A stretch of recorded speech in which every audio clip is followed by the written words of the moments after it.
Hello, this is Tim Campbell at Action Coach Business Coaching with my Survive and Thrive Business Spotlight series. The purpose is to interview local business owners and promote them through my social channels and email database, as well as provide them coaching. This is a free service I'm doing because if we save every business, we save the economy. Today, I have the pleasure of talking with Richelle. Welcome, Richelle. It's great to have you on the program today. Thanks, Tim. I'm glad to be here. Thanks so much. Yeah, you're very welcome. Well, let's start with tell us a little bit about yourself and give us a 60-second commercial of your business. So we are a unique entity. We do chocolates, gift baskets, and we're a dessert restaurant. So we do a retail as well. And we help community by learning and teaching people to give better, including corporate giving programs. We do a lot of work with companies to help them give better and be on a more personal level. Fantastic. And how long have you been in business for yourself? 6 years. Wonderful. And who do you serve, right? Really, who is your best customer? We call that a target audience. So my target audience, there's different parts of my business. So depending on the part, it's generally the female between 18 and 65 is my target market. Okay. And what are they generally looking for? Why do they come to you? What overall benefit are you providing them? I have chocolate. I have Enough said, right? I have caramel corn. Yes. So I do a lot of, we're just a gift. It's a very unique, like I said, it's a very unique thing. A lot of times people come to us because they don't want to just give flowers. Or they don't want to, send a gift card, so to speak. So they will come to us so that we put together custom gift baskets with lots of local products as well as small business owned products throughout the United States. We work with a lot of small businesses and promote them through that. So, and corporate, people come to us because we're different. We're not, people can own only so many pens and koozies, right? Yes. Yeah. Yes. So. And do you do shipping as well? We ship all over the United States and into Canada every week. I've even shipped over to Europe. Yeah.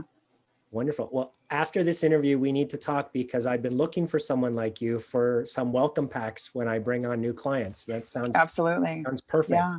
And that's right up our alley. That's what we do. Exactly what we do. It gives the people a very, you want the perception on the other end to be a certain thing. And I think that we as a society have gotten lazy and very unpersonalized and very unwelcoming in certain areas. So we here at Richelle and Handbasket try very hard to change that.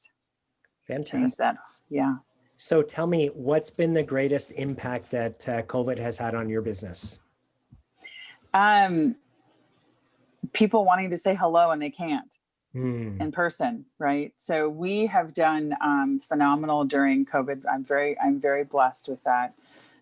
We've done a lot more shipping this year than we have, and a lot of companies have gone virtual. So for example, we're very close to Purdue University. So we actually send a lot of welcome boxes with program books for their certain departments, or, if they're doing a virtual program or something, we will send a lot of boxes out to the people attending virtually. So it gives them a very nice welcome. Hey, we're glad you're here. We're glad you're doing this virtual. It kind of adds a personal touch to it that isn't always there with a virtual thing. Yeah. Sure. Yeah. So it's been a people not being able to see each other has encouraged people to actually reach out in different ways.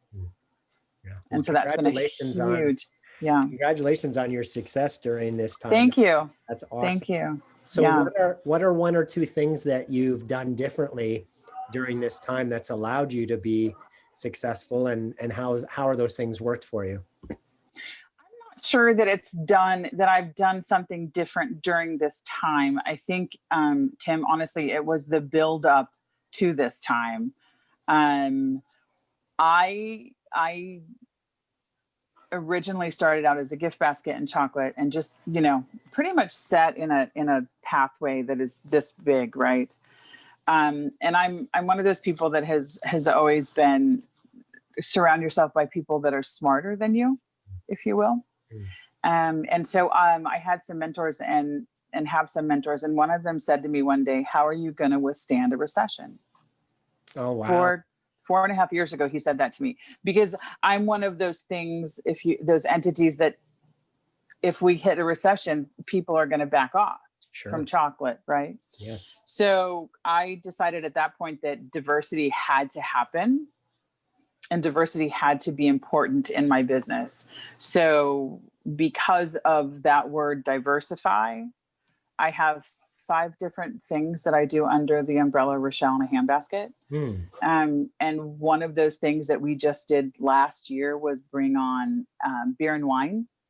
Okay. And real food. I call it real food because it's soup, salad, sandwiches. Okay. That kept me open when others had to close that are in my industry, because alcohol is essential. So you're like doing this alcohol thing, it's essential. Of course it is. And the funny thing is I didn't sell during the lockdown here in Indiana. I didn't sell a boatload of alcohol. I sold a boatload of cheesecake and chocolate because I could be open. Yeah. Right. Sure. So it doesn't necessarily mean that because I was diversified, that item that was the cause of was the reaction or the cause of the reaction.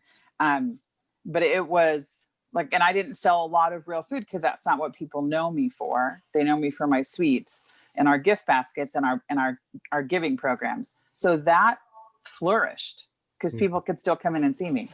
Right. We could still work. Yes. Right? Yes. Yeah.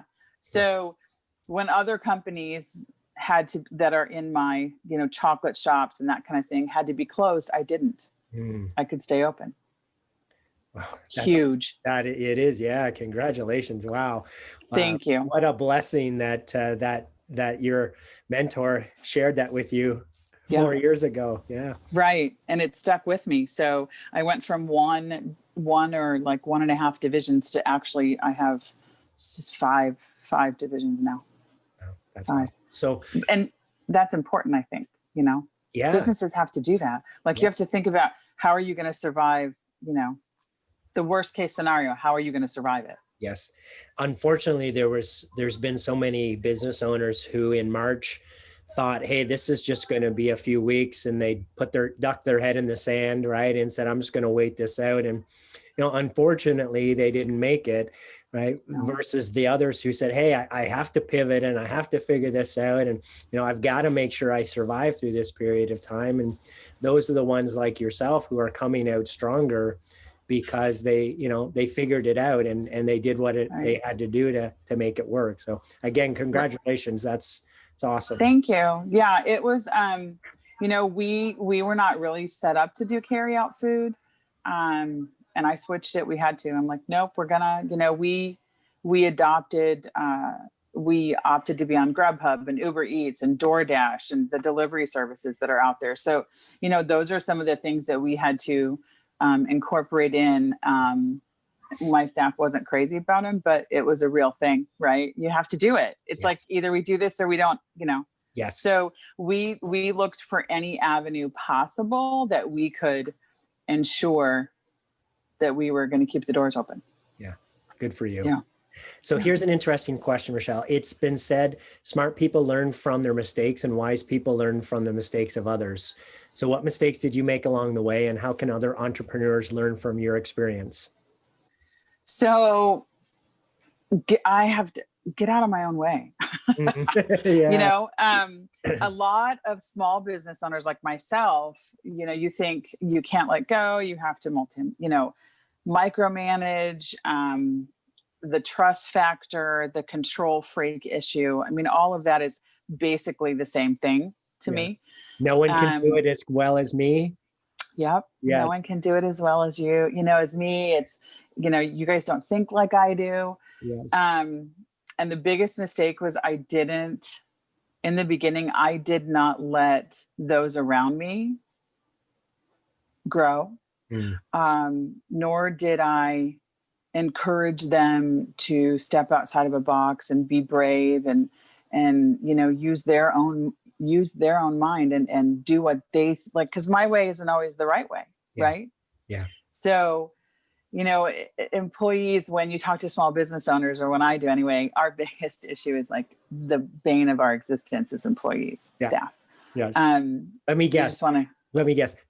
We can't find anyone that can do the job as good as me. There's no good staff out there. Yeah. Yeah. Right. Or they don't really want to work, or, you know, they don't work fast enough. And, you know, they don't have the sense of urgency I have. What's wrong with those people? Right. Yes. Yeah. But, and I learned, I think, along the way, and even to this day, though, at 6 years, it's still a tough thing,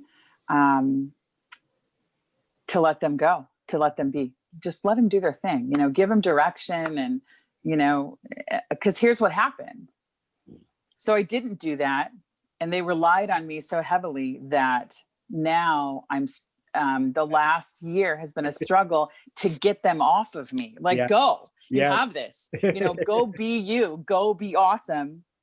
You can do this. I trust you. You wouldn't be here if I didn't, you know, that whole conversation. And then you're like, you know, wean yourselves off of me, please just go do it. And, you know, because then you don't find, because then, you know, you sit down at your desk and then you have to get up 2 minutes later. And then you sit down at your desk and you have to get up 2 minutes later. And, or, you know, they ask a question and you're like, yes. I thank you for being so transparent, because that's one of the number one conversations I have with clients is our employees are a reflection of what we've taught them, right? Yes. Either intentionally or unintentionally, right? Yeah, exactly. If we taught them that they have to ask everything, then they're going to ask everything, right? Yep. And that's exactly what happened. And so I think now I've actually gotten better at, you know, now when they come in to ask me a question, my response to them is, what would you do if I wasn't here? Good for you. That's fantastic. Right. Yep. And then they look at me and they start to tell me what they would do if I wasn't here. And I'm like, I'm not here. Go away. Yeah. You know, but you know, bring me a solution, not a problem, right? Exactly. Yep. Don't complain, you know, contribute. Yeah. I believe Simon Sinek said that. Don't complain, contribute. And so I try very hard now to, and it drives me. Sometimes I'm like, I have to like, you know, when you're walking by the production table and they're doing something and I just want to say something so bad. And I have to like make myself walk out of the room, just walk out of the room, let him do it. You know, it looks good. It's up to par. You know, the quality is right on. Just because they're not doing it your way doesn't mean it's wrong, you know? Love it. That's awesome. It's very humbling, right? The other thing is that I give them permission to mess up, which I never did. Mm-hmm. So I learned that it's not as good for them to be afraid of you. Yeah. You know what I'm saying? Like, you don't want them to be afraid of you. You'd rather have them be able to, you know, communicate with you. And so now my philosophy is every day I try to be better and I try and help them be better, whether it's, you know, professionally, personally, because as my company has grown, I've grown, right? Of course. So, and so, you know, and sometimes when they say, well, I didn't do that because, you're like, and that, you know, inside my head, I'm going, way to go, Richelle. Yes. Way to go. Yes. Yeah. One of the things we say is that our business is a mirror of ourselves, right? Yes. And so before we point our finger at our employees or whatever the thing is that we don't like, right, we really have to do that soul searching and say, what did I do to cause that? Yeah. I've learned that it's just as important for me to say, I'm sorry, or dude, that was totally on me. I screwed up. You guys are good. That was my bad. Yeah. And accept and be accountable for my own self and show them that I am human and vulnerable just like them. Yeah. Because in the beginning I didn't. Mm-hmm. And you know what? It was, if I had continued down that same path, I can guarantee you I would not be here today. Well, congratulations on your own personal journey. That is fantastic. So, so Richelle, I second last question here. I'm going to get your contact information to include in this post. Is there anything else that we should include? Like, do you have any types of offers that you'd like to mention to folks? So yeah, so I would encourage people, if they've seen this video, if they're going to look at this video on your page or wherever we post it, I would encourage them to reach out or to call the store. Cause like I said, we ship everywhere, including Canada. And we will give them 20% off their order. Fantastic. Wonderful. Yeah. So yeah, cause I think it's cool if people say, I saw your video and then say, I almost want to reward them for taking the time to watch the video. Yeah. Right. So let me give you a suggestion. So we actually highly discourage discounting because we don't want to devalue ourselves. So instead of a discount, offer an added bonus. So if you pay full price for X, you will get this special as well. Okay. Psychologically, it means a lot. It comes across a lot differently to the consumer. They don't think of it as a discount. They think of it as a bonus. And then you're still getting them to pay full price. Got it. So as an added bonus, I like that. That's good, Tim. Thank you. And then another little tip, the added bonus, you find something that has a high perceived value, but very low cost for you, because right now it's a true value add that's not dipping too far into your margins. So I would say that a large bag of our addiction puffed caramel corn is an awesome. First of all, it's addictive. Sounds delicious. It's so good. It's so good. We have 12 different flavors. Oh, wow. I would say that if people order from this video, then I would add in an extra bag of caramel corn for them. So fantastic. Awesome. Large bag of caramel corn for them. Yeah. Wonderful. So I'll make sure to get you to include that information so that I can put it in the post as well. Great. So last question here. Tell me, what's been most inspiring to you during all of this craziness?